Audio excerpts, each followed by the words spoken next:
Hello students and welcome back to my channel. In today's video we are going to continue with the same chapter of science class 10th chapter, that is chapter number 1 chemical reactions. तो सबसे पहले आज जो topic हम discuss करने वाले हैं that is corrosion. और इस वीडियो को स्टार्ट करने से पहले अगर आप चैनल पर पहली बार आ रहे हैं तो चैनल को सब्सक्राइब ज़रूर करें और वीडियो को लाइक करें और ज़्यादा से ज़्यादा अपने दोस्तों के साथ इस वीडियो को शेयर करें। तो चलिए आज का वीडियो स्टार्ट करते हैं। तो देखिए सबसे पहले हम समझेंगे that what is corrosion. Corrosion क्या होता है? तो आपके सामने जो है मैंने लिखा हुआ है, आप उसको पढ़ सकते हैं। That it is a process of slowly eating up of the metals, मतलब कि जो हमारे मेटल होते हैं धीरे धीरे वो खत्म होते जो चले जाते हैं। तो ये एक इस तरह का एक प्रोसेस होता है। और ये जो हमारा मेटल कोई भी खत्म होता जा रहा है तो वो क्यों हो रहा है, इसका क्या रीज़न है? Due to attack of atmosphere. Atmospheric gases होती हैं जैसे कि ऑक्सीजन हो गई, कार्बन डाइऑक्साइड हो गई, वाटर वेपर हो गई। तो इनकी वजह से जो है कोरोजन किसी भी मेटल में हो सकता है और ये मेटल के सरफेस पर होता है। जैसे कि अगर हम बात करें तो जब कोरोजन होगा तो इसमें जो मेटल का सरफेस होगा उसमें ये कोरोजन का प्रोसेस सबसे पहले स्टार्ट होगा, ठीक है। और जो मेटल का सरफेस होगा धीरे धीरे वो इसमें कन्वर्ट होता जाएगा, वो मेटल से मेटल ऑक्साइड में कन्वर्ट होता जाएगा या कार्बोनेट्स में या फिर सल्फाइड्स में कन्वर्ट होता चला जाएगा। और उसके कुछ एग्जाम्पल होते हैं जैसे कोरोजन ऑफ आयरन। कोरोजन को जो है हम रस्टिंग भी बोलते हैं, इसको जो है हम लिख सकते हैं that it is also called rusting. इसको हम रस्टिंग भी कहते हैं, मतलब जंग लग जाना, जिसको हम आम भाषा में बोलते हैं कि लोहे पे जंग लग गया है। और लोहे पे जंग लगने के बहुत सारे रीजंस हो सकते हैं।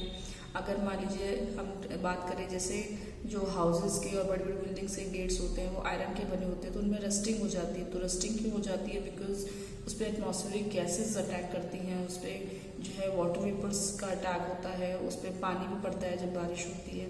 तो इस वजह से कोरोजन या फिर हम रस्टिंग जो है वो हो सकता है, ठीक है। इसके बाद है दूसरा एग्जाम्पल जो मैं आपके सामने दिखा रही हूँ that is black coating on silver. Silver जो हमारे आप देख सकते हैं कोई भी ज्वेलरी है या कोई भी ऑर्नामेंट है, कोई भी आर्टिकल हमारा सामान जो सिल्वर का बना है, चांदी का, कुछ टाइम बाद उसके ऊपर एक काले रंग की कोटिंग जो है दिखाई देती है। तो वो जो काले रंग की कोटिंग आपको दिखाई दे रही है वो जो जम गया है वो किसकी वजह से हुआ है कि उस पर सिल्वर पे कोरोजन जो है होने लग रहा है। एटमॉस्फेरिक गैसेस का वाटर वेपर का अटैक हो रहा है एक्चुअली में, दैट्स वाई वो एक कोटिंग बन गई है कि हम ये बोलते हैं कि चांदी काला पड़ गया है। That is actually the rusting जो है एक तरह से कोरोजन है आयरन का। थर्ड आप देख सकते हैं green coating on copper. Copper vessels हमारे होते हैं सभी के घर में, तो ग्रीन कोटिंग जो है बन जाती है।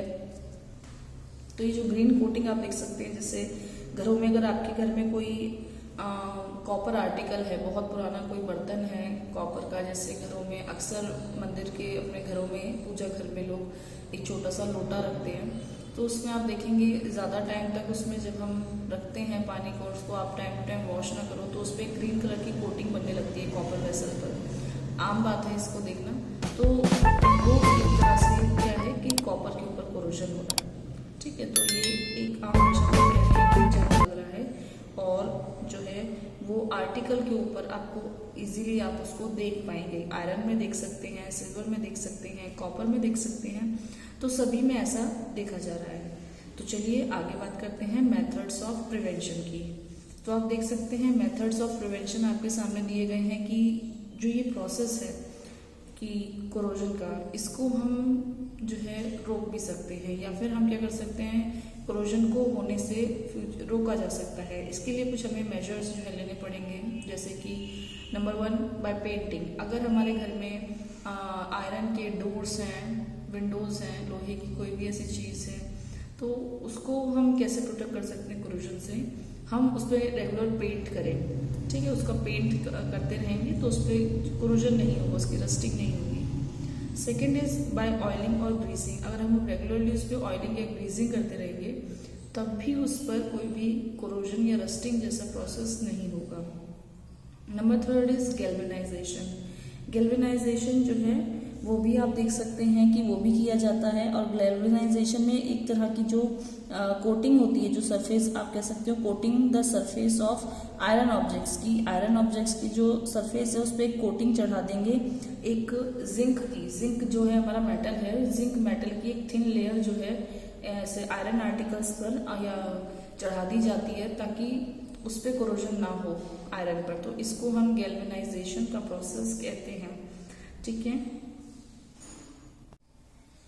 Now let's discuss about the rancidity. ये रेंसिडिटी क्या होती है, आपके सामने लिखा है ऑक्सीडेशन ऑफ ऑयल्स और fats in a food resulting into a bad smell and bad taste. मतलब कि हम ये कह सकते हैं कि जो ऑयल्स और फैट्स जो होते हैं, जो हमारे फूड आइटम्स में प्रेजेंट होते हैं, अगर उनका ऑक्सीडेशन हो जाए और जैसे ही उनका ऑक्सीडेशन होता है तो उसकी वजह से फूड आइटम में बैड स्मेल आने लगती है या और खाने में भी उसका टेस्ट जो है बदल जाता है, अच्छा नहीं रहता, तो उसको हम रेंसिडिटी कहते हैं। इसको आप कैसे समझ सकते हैं, मान लीजिए आप जो है एक चिप्स का पैकेट लेके आए हैं और आपने उसको खाने के लिए खोला। अब आपने उसको थोड़ा सा ही खाया था, आपने उसको ऐसे ही रख दिया कि मैं इसको नेक्स्ट डे खाऊंगा, बट उसके अंदर क्या प्रेजेंट है, उसके अंदर ऑयल्स और फैट्स जो हैं ऑलरेडी उस चिप्स के अंदर प्रेजेंट है।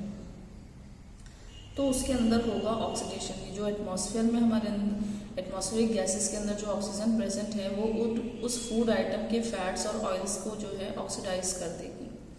अब जब ऑक्सीडेशन का प्रोसेस होगा तो इस वजह से जब हम नेक्स्ट डे उस चिप्स के पैकेट में से चिप्स को खाना चाहेंगे तो उसकी स्मेल बदल चुकी होगी, एक अजीब तरह की स्मेल उसके अंदर से आएगी। तो इस चीज़ को हम रेंसिडिटी कहते हैं। और रेंसिडिटी जो होती है उन्हीं खाने में होती है ज़्यादातर जिसके अंदर ऑयल और फैट प्रेजेंट होता है। अगर हम ज़्यादा टाइम के लिए उसको खुला छोड़ देंगे तो उस फूड की जो स्मेल है वो बहुत ज़्यादा जो है स्टेल फूड हो जाएगा वो, क्योंकि वो बासी हो गया तो उसकी स्मेल जो है बहुत ज़्यादा बैड स्मेल हो जाएगी, स्टिंकिंग जिसको आप कह सकते हो ऐसा हो जाएगा, और बैड टेस्ट हो जाएगा, टेस्ट उसमें बदल जाएगा क्योंकि उसके अंदर जो ऑयल्स और फैट प्रेजेंट थे वो अब ऑक्सीडाइज हो चुके हैं। क्योंकि जो एटमॉस्फेयर में ऑक्सीजन प्रेजेंट है उसने वो ऑक्सीडेशन का प्रोसेस कर दिया है ऑयल्स और फैट्स के अंदर। इसी वजह से जो भी हमारा प्रोडक्ट है या जो भी हमारा फूड आइटम है उसके अंदर की स्मेल जो होती है और जो उसका टेस्ट होता है वो बदल जाता है। ठीक है ना, तो इसी चीज़ को हम कहते हैं रेंसिडिटी। लेकिन जो ये रेंसिडिटी है, क्या ऐसा न है कि हम इसको रेंसिडिटी को से होने से अपने फूड प्रोडक्ट्स को बचा सकते हैं? तो yes, there are some methods that we can adopt. तो देखिए सबसे पहला मेथड आप देख सकते हैं कि सबसे पहला है रिप्लेसिंग एयर बाय नाइट्रोजन। यानी कि जो ये ऑक्सीजन है हमारी, या फिर हम ये कह सकते हैं जो हमारी एयर है जो प्रेजेंट है एटमॉस्फेयर में, उसकी जगह हम अपने फूड प्रोडक्ट को नाइट्रोजन गैस के अंदर अगर स्टोर करें तो ऐसा नहीं, ऑक्सीडेशन प्रोसेस नहीं होगा। अगर आप जानते हो तो हमारे जो चिप्स के पैकेट आते हैं, वेफर्स के पैकेट्स आते हैं मार्केट में, इनके अंदर जो एयर फ्लश की जाती है वो नाइट्रोजन होती है, क्योंकि नाइट्रोजन गैस जो है ऑक्सीडेशन प्रोसेस नहीं होने देगी।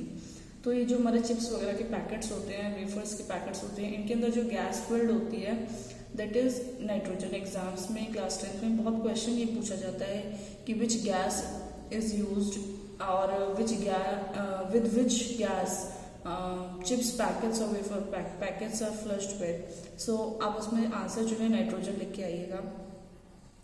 नेक्स्ट इसके अंदर आप देखिए वैक्यूम पैकिंग। अगर हम उसके अंदर बिल्कुल ही एयर जो है उसमें से निकाल दे किसी कंटेनर में से, बिल्कुल एयर टाइट कंटेनर्स आप देखते हैं जैसे मार्केट्स में अवेलेबल होते हैं। एयर टाइट कंटेनर क्यों हम लेते हैं? ताकि उसके अंदर जो है एटमॉस्फेयर के अंदर से जो एयर गैसेस हैं, जो ऑक्सीजन है, वो उस कंटेनर के अंदर एंटर ना कर सके। तो इससे क्या होगा, ऑक्सीडेशन प्रोसेस नहीं होगा और हमारा खाना भी जो है रेंसिड नहीं होगा, वो खराब नहीं होगा। तो वैक्यूम पैकिंग जो है एक बहुत अच्छा हमारा मेथड हो सकता है। Third is refrigeration. अगर हम रेफ्रिजरेशन की बात करते हैं तो ये जो है रेफ्रिजरेशन घरों में हम देख सकते हैं कि हम क्या करते हैं, अपने खाने को, बचे हुए खाने को रेफ्रिजरेट कर देते हैं। ठीक है, यानी उसको फ्रीजर में या फ्रीज में रख देते हैं ताकि वो खराब ना हो, ताकि फूड मटेरियल जो है उसका खराब ना। तो रेफ्रिजरेट करने का मेन रीजन क्या है, उसको फ्रिज में रखने का या रेफ्रिजरेशन का मेन रीजन हमारा क्या होता है कि उसका हम टेम्परेचर लो कर देते हैं, और जब भी टेम्परेचर लो होगा तो उससे ऑक्सीडेशन जो प्रोसेस होता है वो बहुत स्लो हो जाता है। यानी कि अगर मैं आपको समझाऊं कि जो रेफ्रिजरेशन प्रोसेस है ये क्यों करते हैं, कि ड्यू टू लो टेम्परेचर, जो ये लो टेम्परेचर होने की वजह से क्या होगा, तो जो प्रोसेस है, ठीक है, ऑक्सीडेशन प्रोसेस स्लोज डाउन, वो बहुत धीरे हो जाएगा, उसका प्रोसेस जो है स्लो डाउन हो जाएगा। ठीक है, तो ये जो है हमारे कुछ मेथड्स हैं जिसको अडॉप्ट करके हम रेंसिडिटी से अपने फूड को बचा सकते हैं। We can protect our food from getting rancid.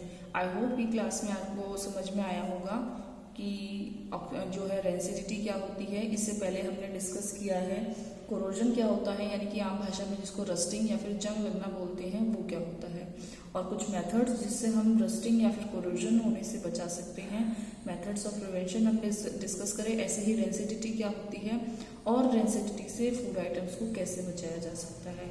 ठीक है, तो इसी बात पर इस वीडियो को लाइक करें और कमेंट करके बताएं कि वीडियो आपको कैसा लगा। अपने दोस्तों के साथ ज़्यादा से ज़्यादा इस वीडियो को शेयर करें और अगर पहली बार चैनल पे आ रहे हैं तो चैनल को सब्सक्राइब जरूर करें ताकि आने वाली वीडियोस आपको सबसे पहले मिले। अभी ये चैप्टर हमारा कंप्लीट नहीं हुआ है, जल्द ही इसका 4th पार्ट भी आने वाला है जिसमें हम ये समझेंगे कि किसी भी केमिकल रिएक्शन में बैलेंसिंग कैसे की जाती है। तो आपको ऐसी हेल्पफुल वीडियोस आगे मिलते रहें, उसके लिए आप हमारे चैनल पर बने रहें। चलिए students, goodbye and thanks for watching.